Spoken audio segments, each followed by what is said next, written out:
আপনার সকাল থেকে দেখেছেন যে আজকে আমি সারাক্ষণ কিভাবে কোথায় ছিল। আমি ছুটি দিয়েই প্রথমে ছুটে এসেছি এইখানে, বাস এটাই মিটিং করতে। তার কারণ দেখবেন, মাছ জল ছাড়া থাকতে পারে, জল থেকে চলে গেলে মাছ বলবে। আমিও রাজনীতির মঞ্চে কর্মীদের সঙ্গে ছাড়া থাকতে পারি না, পারি না, মেনে না। এই সমস্ত আমি চলে এসেছি এখানে। আমি কি ঘটেছে না ঘটেছে এই নিয়ে প্রকাশ্য সবাই কোনো আলোচনা করবেন। আমি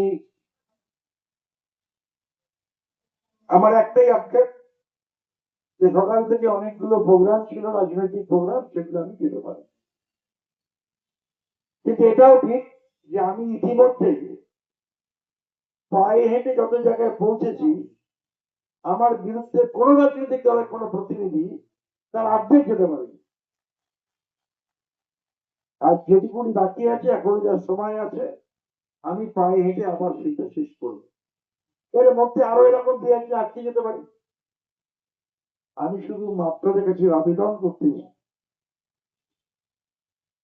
রাসবিহারীতে তৃণমূল কংগ্রেস ভালো অবস্থায় আছে, শুধু যে কতটা ভালো অবস্থায় আছে এই কদিনের কয়েকটা পরিকল্পনা কার্যকলাপ আমাদের প্রমাণ করবে কতটা ভয় পেয়েছে আমাদের বিরোধী দল। পেয়েছে বলেই এই ধরনের বিভিন্ন কাজ তাদের করতে হচ্ছে। আমি একটা কথা আপনাদের বলছি, আমাকে সংবাদ মাধ্যমে জিজ্ঞেস করেছে, আমি বলেছি আমি বলবো না, আমার বিরুদ্ধে বলুক উইথ ডকুমেন্ট, আমি তাহলে উইথ ডকুমেন্ট বলবো। ফার্স্ট। সেকেন্ড কথা, এক ধরনের সংবাদ মাধ্যম তারা বিশেষ সূত্র এই নাম দিয়ে বিশেষ সূত্রের খবর বলে অনেক কিছু খবর করছেন। আমি আশা করি সংবাদ মাধ্যম একটি দায়িত্বশীল গণমাধ্যম, যে সংবাদ করবেন সেই সংবাদে নিশ্চয়ই সত্যতা থাকবে বলে আমার বিশ্বাস। আর যদি না করেন, আমার কিছু যায় আসে না, মানুষের কাছে আপনাদের বিশ্বাসযোগ্যতা চলবে। আগামী 29 তারিখ যা যা হয়েছে, এসআইআর এর 200 জনের উপর মানুষ মারা গেছে, প্রায় 250। কয়েক লক্ষ মানুষের নাম ভোটার তালিকা থেকে বাদ চলে যাবে। ভারতবর্ষের স্বরাষ্ট্রমন্ত্রী বলেছে এসআইআর এ যাদের নাম কাটা যাবে তাদের দেশে থাকতে দেবে না, দেশ ছাড়া করবে। ভাবুন, একটা পরিবারে 89 ওয়ার্ডে হয়েছে, একটা পরিবারে দুজনের নাম আছে, ছেলে বা মেয়ের নাম নেই, তাহলে সেই পরিবার থাকবে, ছেলে মেয়েকে দেশের বাইরে চলে যেতে হবে। কোন জায়গায় ভারতবর্ষের স্বরাষ্ট্রমন্ত্রী? এখনো ট্রাইব্যুনাল শেষ হয়নি, বিচারকরা ট্রাইব্যুনালে বিচার করছেন, তার আগেই ইনি বলছেন 27 লক্ষ মানুষকে তাড়িয়ে দেবে। এই ঔদ্ধত্যের জবাব আগামী 29 তারিখ দিতে হবে। তৃণমূল কংগ্রেসকে পছন্দ না হতে পারে, দেবাশিস কুমারকে পছন্দ না হতে পারে, কিন্তু বাংলাকে তো পছন্দ হয়, কলকাতা তো পছন্দ হয়।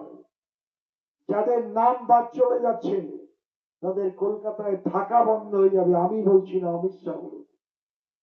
মমতা বন্দ্যোপাধ্যায় আছে বলে এখনো ডিটেনশন ক্যাম্প হয়নি, উত্তরপ্রদেশে ডিটেনশন ক্যাম্প হয়ে গেছে। যাদের নাম লিস্টে থাকবে না, বাবার আছে মায়ের নেই, মাকে নিয়ে ডিটেনশন ক্যাম্পে চলে যাওয়া হবে। এই পরিস্থিতি বাংলাতেও করার চেষ্টা হয়েছিল, বাংলাতেও বলা হয়েছিল ডিটেনশন ক্যাম্প করতে হবে। মমতা বন্দ্যোপাধ্যায় বলেছে আমার শরীরে যতক্ষণ এক ফোঁটা রক্ত থাকবে আমি বাংলায় ডিটেনশন ক্যাম্প করবো না। আরো অনেক অত্যাচার হবে, ক্ষমতার অপব্যবহার করে অনেক অত্যাচারী করা হবে, কিন্তু আমরা বিশ্বাস করি জনগণের উপরে বড় কেউ হতে পারে না, সবার উপর মানুষ সত্য, তার উপর নাই। আমরা মানুষকে বিশ্বাস করি, আর মানুষকে আবেদন করতে এসেছি আগামী 29 তারিখ যত অপমান ওরা করেছে, যত হেনস্থা করেছে, তার সব জবাব ইভিএম মেশিনের ওই 3 নম্বর বোতামটিতে আপনাদের দিতে হবে। যা লিড 89 নম্বর ওয়ার্ডে 2021 সালে হয়েছিল, আমি করজোরে আমার সমস্ত সহকর্মীর কাছে আবেদন করতে এসেছি, জেতার জন্য নয়, শিক্ষা দেওয়ার জন্য এই ব্যবধানকে ডবল করতে হবে। এই শপথ নিয়ে রাস্তায় নামুন। সেটাটা কোনো বড় কথা নয়। রাসবিহারীতে কি ফলাফল হবে, রাসবিহারীর মানুষ নিশ্চিত সিদ্ধান্ত নেবেন। আমি আমার সহকর্মীদের আবেদন করতে এসেছি, 89 নম্বর ওয়ার্ডে 2021-এ আমাদের যে জয়ের ব্যবধান ছিল, 2026-এ সেই ব্যবধানকে দ্বিগুণ করতে হবে। এই চ্যালেঞ্জ আজ থেকে মাথায় নিয়ে রাস্তায় নামুন। আমরা কাউকে ভয় পাই না। কোন রক্ত চক্ষু দেখিয়ে আমাদের মাথা নত করে দেওয়া যাবে না। আমরা মাথা নত করতে তৈরি আছি।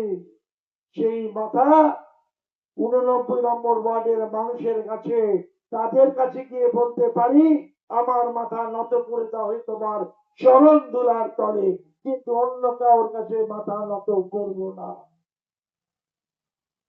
মনে রাখবেন, যখন ইভিএম মেশিনে গিয়ে ভোট কেন্দ্রে যাবেন, ইভিএম মেশিনের সামনে এই এসআইআর এ 250 মানুষ মারা গেছে, তাদের আত্মা আপনার দিকে তাকিয়ে আছে। আপনার সিদ্ধান্ত ওই আত্মাগুলো শান্তি হবে, নাহলে হবে না। তাই সেই সিদ্ধান্ত নেবার আগে ওই আত্মার কথা মনে রাখবেন। আমি আর বক্তব্য দীর্ঘায়িত করবো না। বন্ধু, আমাদের হারাবার কিছু নেই, ভয় পাবারও কিছু নেই। আমরা বিশ্বাস করি তৃণমূল কংগ্রেস এবং মমতা বন্দ্যোপাধ্যায় বাংলার মানুষের সম্পদ, এই সম্পদকে আমাদের রক্ষা করতে হবে। মা ভাই বোনদের কাছে আমাদের আবেদন করেছি, লক্ষ্মীর ভান্ডার 2021-এ শুরু হয়েছিল 500 টাকায়, আজকে 1,500-এ পৌঁছেছে। আর একদল, একটা রাজনৈতিক দল কি বলছে, বলছে 3,000 টাকা দেব। তা আপনারা প্রশ্ন করুন, খুব ভালো বলেছেন, 3,000 দেবেন, যখন চলে যাব আমরা সমর্থন করব।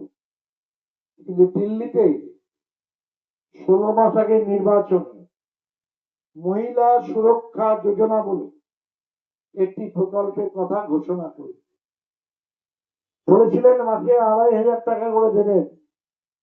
আমি জিজ্ঞেস করতে চাই,